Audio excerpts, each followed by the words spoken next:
Долгострой в Мирном взят под личный контроль Егора Борисова. Речь идет о доме по улице Ленинградская. Дольщики компании «Строймонтаж-2002» обратились к руководителю региона с проблемой во время хозяйственного актива «Алроса». Именно работники алмазодобывающей компании выкупили здесь большинство квартир.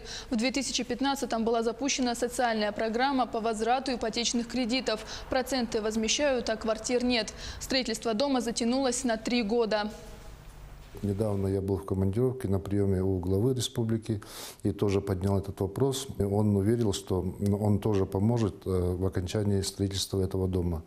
Я думаю, что те проблемы, которые сейчас возникли у этого подрядчика, он думает, найдет возможности, у него есть возможности и достроит дом. И я думаю, что в 3-м квартале этого года наши жители с радостью войдут и с новосельем в этот дом.